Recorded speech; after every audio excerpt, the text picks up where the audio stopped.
करेगा, lambda M की value को बढ़ाने का काम करता है, is directly proportional to kappa and it is inversely proportional to the molarity. So by increasing the volume or dilution, kappa की वैल्यू क्या होगी बच्चों, कप्पा की वैल्यू कम हो जाएगी, कप्पा की वैल्यू कम होगी, तो कप्पा की वैल्यू कम होगी तो इसको भी कम होना चाहिए. साथ साथ में अगर हम वॉल्यूम को बढ़ाते हैं तो मोलरिटी क्या होगी बच्चों, कम होगी, तो इसकी वैल्यू क्या होनी चाहिए, बढ़नी चाहिए. तो एक फैक्टर क्या करता है, इसको कम करने की कोशिश करता है, दूसरा फैक्टर इसको बढ़ाने की कोशिश करता है. तो मोलर कंडक्टिविटी कम होगी या ज्यादा होगी ऑन इंक्रीजिंग द डाइल्यूशन. तो experimentally it is observed when we increase the dilution, the molar conductivity is generally increases. तो molar conductivity generally increase होती है. रीजन क्या है कि यहाँ पे जो कप्पा है, कप्पा का मतलब है कंडक्टिविटी और ये मोलरिटी, तो इसके अंदर molarity is more dominant factor as compare to conductivity. तो ये यहाँ पे लिखा हुआ है, बहुत molar conductivity and molar equivalent conductivity depends more on molarity and normality. m का मतलब है molarity and n का मतलब होता है normality. तो दोनों के ऊपर डिपेंड करती है, लेकिन किसके ऊपर ज्यादा डिपेंड करती है, मोलरिटी और नॉर्मलिटी के ऊपर ज्यादा डिपेंड करती है as compare to kappa. Kappa का मतलब है कंडक्टिविटी के ऊपर इतनी डिपेंड करती है लेकिन इतनी ज्यादा डिपेंड नहीं करती है. कप्पा डिक्रीज होता है लेकिन इतना ज्यादा डिक्रीज नहीं होता जितना ज्यादा डिक्रीज क्या होती है, मोलरिटी और नॉर्मलिटी डिक्रीज होती है. तो मोलरिटी और नॉर्मलिटी ज्यादा डिक्रीज होती है जब हम उसमें पानी मिला देते हैं या जब उसको हम डाइल्यूशन कर देते हैं या इसकी हम कंसंट्रेशन को कम कर देते हैं, तो मोलरिटी और नॉर्मलिटी क्या होती है, बहुत ज्यादा डिक्रीज हो जाती है एज कंपेयर टू कप्पा. तो क्या होता है finally, lambda M molarity, molar conductivity and molar equivalent की जो वैल्यू है वो क्या हो जाती है, बढ़ जाती है. यही हमने कल के वीडियो लेक्चर में हमने पढ़ा था. तो कल हमने ये पढ़ा था as a result molar conductivity increases with dilution, ये कल हमने पढ़ लिया था, ये पूरा हमने कल पढ़ लिया था, ये कल हमने पूरा पढ़ लिया था,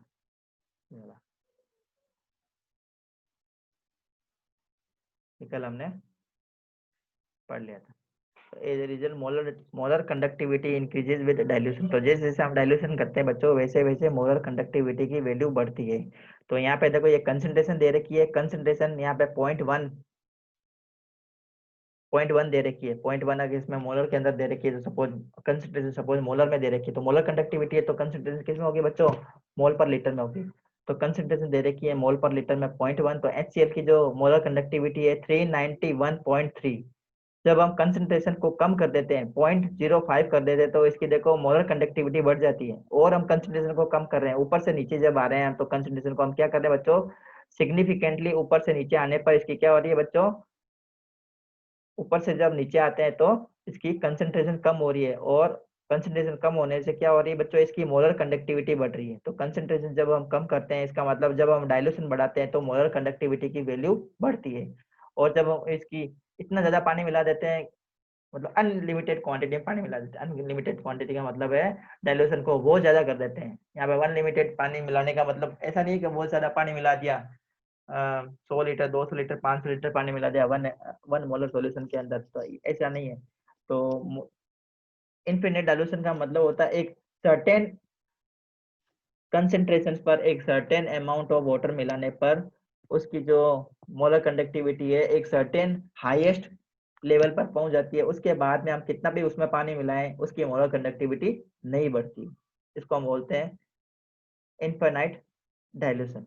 इसी टाइप से ये HCl का है, HCl का भी देखो ऊपर से नीचे आ रहा है तो इसका मोलर कंडक्टिविटी की वैल्यू बढ़ रही है जब हम इसमें इसकी कंसंट्रेशन को कम करते हैं. इसी टाइप से KNO3 है, क्या है सारे बच्चों, स्ट्रॉन्ग इलेक्ट्रोलाइट्स है ये सारे. HCl है, HCl, KCl, KNO3 all are strong electrolytes. तो स्ट्रॉन्ग इलेक्ट्रोलाइट्स की केस के अंदर क्या होगी बच्चों, जैसे जैसे हम डाइल्यूशन बढ़ाते हैं वैसे वैसे इसकी मोलर कंडक्टिविटी की वैल्यू बढ़ती है. लेकिन ये देखो बच्चों, ये एसिटिक एसिड और ये ammonium hydroxide, acetic acid and ammonium hydroxide both are weak base. Acetic acid and ammonium hydroxide both are weak base. ये दोनों क्या है बच्चों, वीक बेस है. Acetic acid and ammonium hydroxide, ये क्या है दोनों वीक बेस है।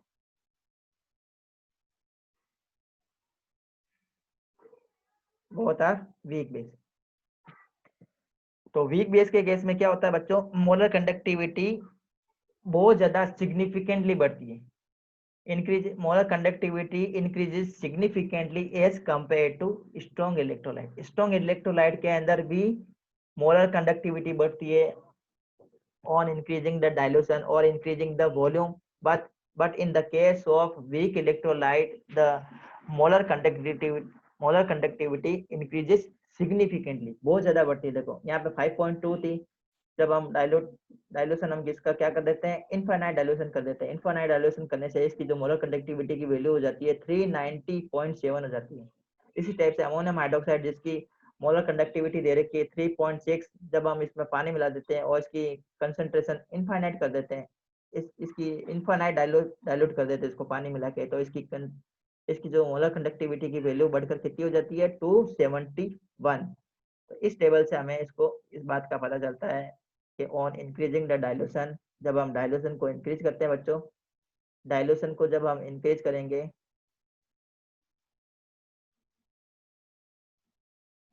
ऑन इंक्रीजिंग द डाइल्यूशन, जब हम डाइल्यूशन इंक्रीज करते हैं, डाइल्यूशन बढ़ाते हैं मतलब पानी मिलाते हैं, तो क्या होगा, डाइल्यूशन को इंक्रीज किया। डाइल्यूशन को इंक्रीज करने का मतलब होता है कंसंट्रेशन को कम करना, कंसंट्रेशन को कम करना। तो दोनों ही केस में क्या होगा बच्चों, लेमडा एम की वैल्यू क्या होगी, बढ़ेगी। Lambda M means molar conductivity की वैल्यू बढ़ेगी। लेमडा ई इक्विवेलेंट कंडक्टिविटी की वैल्यू क्या होगी बच्चों, बढ़ेगी। But on dilution, increasing the dilution or decreasing the concentration, the value of kappa means conductivity decreases। Conductivity क्या होगी बच्चों, डिक्रीज हो जाएगी। कप्पा मतलब यहाँ पे क्या है, कंडक्टिविटी, कंडक्टिविटी डिक्रीज होती है ऑन इंक्रीजिंग द डाइल्यूशन। तो I hope this point is clear to all of you. अगर आपको इस पॉइंट के अंदर कोई डाउट है तो आप मुझे मैसेज करके पूछ सकते हैं। तो ये आप देख रहे हैं बच्चों हमारा चैनल केमिस्ट्री पाठशाला का चैनल। अगर आपको हमारा चैनल अच्छा लगा है तो आप इसको लाइक कीजिए, शेयर कीजिए और हमारे चैनल को सब्सक्राइब कीजिए। और ऐसे ही नए नए वीडियोस देखने के लिए हमारे चैनल को देखते रहिए और हमारे साथ में बने रहिए। तो अब हम पढ़ेंगे बच्चों variation of molar conductivity with concentration for strong and weak electrolyte. तो स्ट्रॉन्ग और वीक इलेक्ट्रोलाइट के केस में इस टाइप से वेरिएशन होता है। तो सबसे पहले हम केस पढ़ लेते हैं बच्चों, केस इसके लिए स्ट्रॉन्ग इलेक्ट्रोलाइट के लिए केस पढ़ लेते हैं कि वेरिएशन किस टाइप से होता है जब हम इसमें कंसंट्रेशन को कम करते हैं। कंसंट्रेशन को कम करना मतलब इंक्रीजिंग द डाइल्यूशन। तो स्ट्रॉन्ग इलेक्ट्रोलाइट क्या होते हैं, ऐसे इलेक्ट्रोलाइट जो 100% क्या हो जाते हैं, डिसोसिएट होते हैं। इसका मतलब इसके लिए डिग्री ऑफ डिसोसिएशन कितना होता है, 100% होता है। तो हमने एक ग्राफ बनाया बच्चों, ग्राफ किसके अंदर बनाया है, ग्राफ किस किसके बीच में बनाया है, ग्राफ हमने बनाया है लेमडा एम। लेमडा एम यहाँ पे क्या है बच्चों, molar conductivity. Lambda M is molar conductivity, ये क्या है बच्चों, मोलर कंडक्टिविटी। मोलर कंडक्टिविटी और किसके अंदर हमने ग्राफ बनाया है, root of concentration, under root of concentration, ये है मोलर कंडक्टिविटी।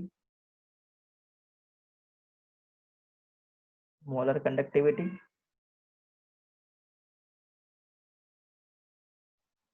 मोलर कंडक्टिविटी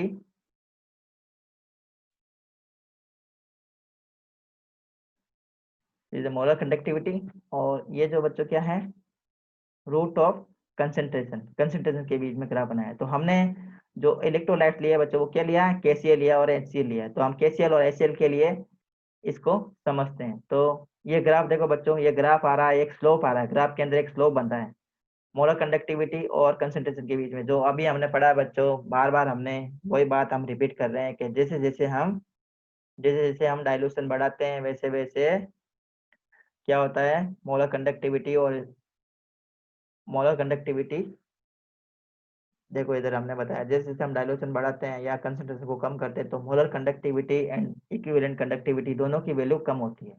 तो दोनों की वैल्यू कम हो रही है इस ग्राफ के अंदर हम आराम से देख सकते हैं। यहाँ पे इस लेफ्ट से राइट जाने पर क्या होता है बच्चों, कंसंट्रेशन बढ़ता है। लेफ्ट टू राइट जाने से कंसंट्रेशन बढ़ रहा है, तो लेफ्ट टू राइट जाने से कंसंट्रेशन बढ़ रहा है तो इसकी देखो मोलर कंडक्टिविटी की वैल्यू भी कम हो रही है।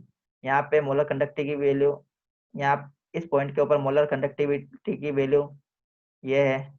इस पॉइंट के ऊपर जब हम आ जाते हैं इसका मतलब जब हम कंसंट्रेशन को और बढ़ा देते हैं तो इसकी जो मोलर कंडक्टिविटी की वैल्यू क्या हो जाती है बच्चों, कम हो जाती है। और जब हम कंसंट्रेशन को और ज्यादा बढ़ा देते हैं इसका मतलब इसकी यहाँ पे इसके मोलर कंडक्टिविटी की वैल्यू ये है। इसका मतलब अगर हम लेफ्ट राइट टू लेफ्ट आते हैं, अब अगर हम राइट टू लेफ्ट आते हैं इसका मतलब राइट टू लेफ्ट आने का मतलब क्या है, इंक्रीजिंग द डायल्यूशन। जब हम डायल्यूशन को इंक्रीज करते हैं तो डायल्यूशन को इंक्रीज करने से क्या होगा, लेमडा एम की वैल्यू बढ़ती है। और लेमडा एम यहाँ पे क्या है बच्चों, मोलर कंडक्टिविटी है। तो स्ट्रॉन्ग इलेक्ट्रोलाइट के केस में हम ये पढ़ रहे हैं, स्ट्रॉन्ग इलेक्ट्रोलाइट के केस में हम पढ़ रहे हैं कि जब हम उसको डाइल्यूशन बढ़ाते हैं तो मोलर कंडक्टिविटी की वैल्यू बढ़ती है। और कंसंट्रेशन को कम करना, डाइल्यूशन को बढ़ाना मींस मोलर कंडक्टिविटी इंक्रीज हो रही है। तो लेकिन एक कंडीशन ऐसी आती है कि हम उसको अंदर क्या करते हैं बच्चों, इतना ज्यादा पानी मिला देते हैं, इतना बहुत ज्यादा पानी मिला देते हैं, बहुत ज्यादा अमाउंट में पानी मिला देते हैं। अगर स्ट्रॉन्ग इलेक्ट्रोलाइट है हमारे पास में, स्ट्रॉन्ग इलेक्ट्रोलाइटिक सॉल्यूशन है हमारे पास में, और स्ट्रॉन्ग इलेक्ट्रोलाइटिक सॉल्यूशन के अंदर हम ज्यादा क्वांटिटी में पानी मिला देते हैं, तो ज्यादा क्वांटिटी में पानी मिलाने से क्या होता है बच्चों, इसकी जो डाइल्यूशन है वो बहुत ज्यादा बढ़ जाती है। और एक कंडीशन ऐसी आती है कि उसकी जो लेमडा एम की वैल्यू है वो यहाँ पर पहुंच जाती है, इस पॉइंट पर पहुंच जाती है। तो इस पॉइंट को हम बोलते हैं बच्चों molar conductivity eight infinite concentration. तो इस लिमिट के बाद में इसकी जो मोलर कंडक्टिविटी है वो और ज्यादा नहीं बढ़ती। इसका मतलब एक सर्टेन अमाउंट तक पानी मिलाने से ही स्ट्रॉन्ग इलेक्ट्रोलाइट की मोलर कंडक्टिविटी को हम बढ़ा सकते हैं। ऐसा नहीं है कि कितना भी अमाउंट में हम पानी मिलाते रहे तो इसकी मोलर कंडक्टिविटी की वैल्यू बढ़ती रहेगी, ऐसा नहीं है। स्ट्रॉन्ग इलेक्ट्रोलाइट के केस में क्या होगा, स्ट्रॉन्ग इलेक्ट्रोलाइट के केस में जैसे जैसे हम डाइल्यूशन बढ़ाते हैं, as we increase the dilution of the molar of the strong electrolyte, the molar conductivity of strong electrolyte is also increases, but at a certain limit. On reaching the certain limit, the molar conductivity of strong electrolyte also stops. तो उसके बाद में हम molar conductivity को हम नहीं बढ़ा सकते हैं। तो इस पॉइंट को हम क्या बोलते हैं बच्चों, इस पॉइंट को हम रिप्रेजेंट करते हैं लेमडा एम इनफाइनाइट से, या फिर हम इसको क्या बोल सकते हैं, लेमडा एम नोट से बोलते हैं। लेमडा एम नोट और लेमडा एम इनफाइनाइट, कई कई बुक में लेमडा लेमडा एम इनफाइनाइट लिखा है और किसी बुक में लेमडा एम नोट लिखा है, दोनों एक ही है। तो इसको हम बोलते हैं molar conductivity eight infinite dilution. Molar conductivity eight infinite dilution means zero concentration. तो इसको एक और नाम दिया हुआ है, इसको क्या नाम दिया है बच्चों, मोलर कंडक्टिविटी, इसको नाम दिया हुआ है लिमिटिंग मोलर कंडक्टिविटी। इसको हमारे एनसीईआरटी की टेक्स्ट बुक में नाम दिया हुआ है लिमिटिंग मोलर कंडक्टिविटी। तो this is the limiting molar conductivity. Lambda am not या लेमडा एम नॉट या लेमडा एम इनफाइनाइट, दोनों को हम क्या बोलेंगे बच्चों, लिमिटिंग मोलर कंडक्टिविटी। तो यहाँ पे हमने दो ग्राफ लिए, एक हमने लिया KCl के केस में और एक लिया HCl के केस में, KCl एंड HCl। तो यहाँ पे हम देखते हैं बच्चों HCl का जो ग्राफ है, HCl का मतलब मोलर कंडक्टिविटी की जो वैल्यू है वो पोटेशियम क्लोराइड की मोलर कंडक्टिविटी के कंपैरिजन में ज्यादा है। रीजन क्या है बच्चों, यहाँ पे दोनों एक आयन तो सेम है, KCl और HCl के अंदर एक आयन सेम है, क्या, क्लोराइड और क्लोराइड, दोनों के अंदर एक आयन में डिफरेंस है। कौन सा आयन में डिफरेंस है बच्चों, हाइड्रोजन आयन के अंदर डिफरेंस है। तो जो हाइड्रोजन आयन की साइज छोटी होने की वजह से इसकी मोलर कंडक्टिविटी ज्यादा होती है as compare to potassium chloride. तो ये यहाँ पे दर्शाया हुआ है। तो इसको अगर हम ग्राफ के अंदर रिप्रेजेंट करते हैं तो ये बच्चों देखो y equal to mx plus C, ये इक्वेशन आप लोग जानते होंगे। इस ग्राफ के अकॉर्डिंग ये जो जो मैथ के स्टूडेंट है उसको उन बच्चों को इस इक्वेशन के बारे में पता होगा। ये इक्वेशन है y equal to mx plus C. तो यहाँ पे m क्या है बच्चों, slope of this line, m is equal to slope of this line. m क्या रिप्रेजेंट करता है, इस लाइन का जो स्लोप है उसको रिप्रेजेंट करता है।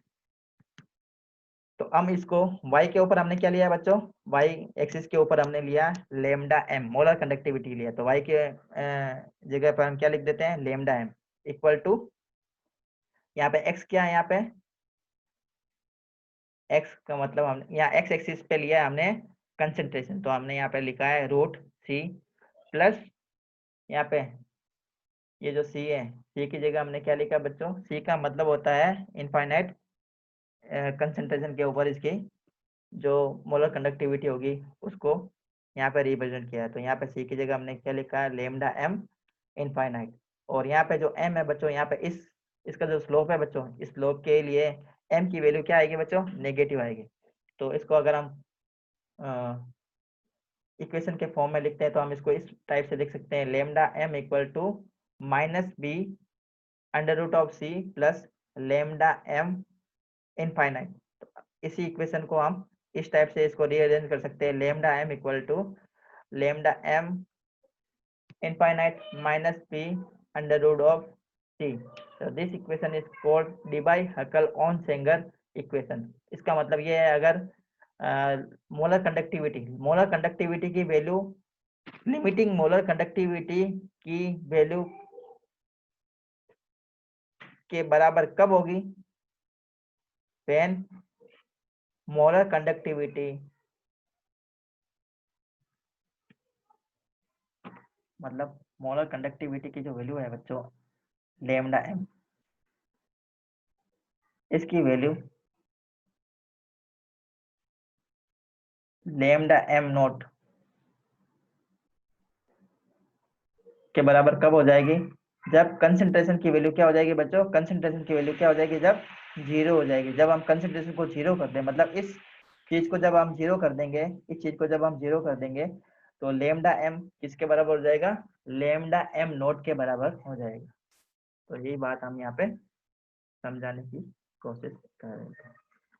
तो this equation is called Debye-Huckel-Onsager equation. इसके अंदर lambda m equal to molar conductivity at any concentration, किसी भी कंसेंट्रेशन के ऊपर इलेक्ट्रोलाइटिक सॉल्यूशन की जो कंडक्टिविटी होती है उसको हम बोलते हैं मोलर कंडक्टिविटी, और इसको हम लेमडा m से रिप्रेजेंट करते हैं। Lambda m not means limiting molar conductivity, अभी हमने बताया था c is equal to concentration of the solution, और v यहाँ पे क्या है, कांस्टेंट है, जो किसके ऊपर डिपेंड करता है बच्चों, सॉल्वेंट के ऊपर डिपेंड करता है। तो ये बात किसके लिए एप्लीकेबल है, स्ट्रॉन्ग इलेक्ट्रोलाइट के लिए एप्लीकेबल है। अगर हम वीक इलेक्ट्रोलाइट ले लें बच्चों, वीक इलेक्ट्रोलाइट ले लेंगे तो इस केस में जो ग्राफ बनेगा वो डिफरेंट बनता है। तो ग्राफ किस टाइप का बनता है फॉर वीक इलेक्ट्रोलाइट,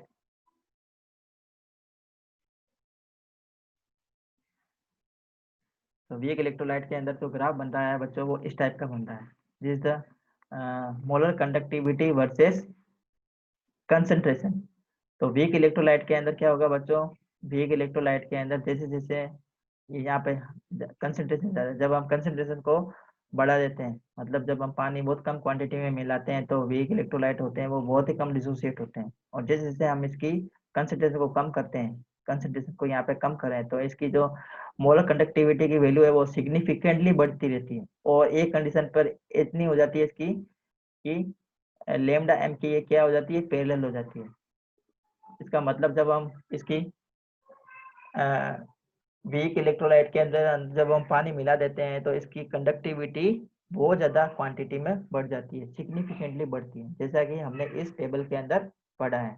ये देखो बच्चों, जब कंसंट्रेशन बहुत ज़्यादा होती है तो इसकी मोलर कंडक्टिविटी की वैल्यू बहुत कम है फॉर एसिटिक एसिड, और जब हम इसमें इसकी कंसंट्रेशन को बहुत ज़्यादा कम कर देते हैं, इसका मतलब डाइल्यूशन बहुत ज़्यादा बढ़ा देते हैं, तो इसकी मोलर कंडक्टिविटी की वैल्यू एकदम से बढ़ जाती है। यहाँ पे 390.7 होगी, कहाँ पे 5.2 थी और कहाँ पे 390.7 होगी। इसका मतलब जब हम कंडक्टिविटी को, अगर हमें मोलर कंडक्टिविटी वीक इलेक्ट्रोलाइट्स के केस में बढ़ानी है तो उसमें क्या करना होगा, काफ़ी अमाउंट में हमें इसमें पानी डालना होगा। तो ज़्यादा अमाउंट में पानी डालेंगे तो क्या होगा, डिग्री ऑफ डिसोसिएशन बढ़ेगा।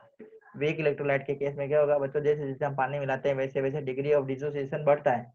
तो डिग्री ऑफ डिसोसिएशन बढ़ेगा तो क्या होगा, कंडक्टिविटी भी बढ़ेगी, और कंडक्टिविटी बढ़ेगी तो मतलब यहाँ पे क्या हो रहा है, total overall molar conductivity is increase.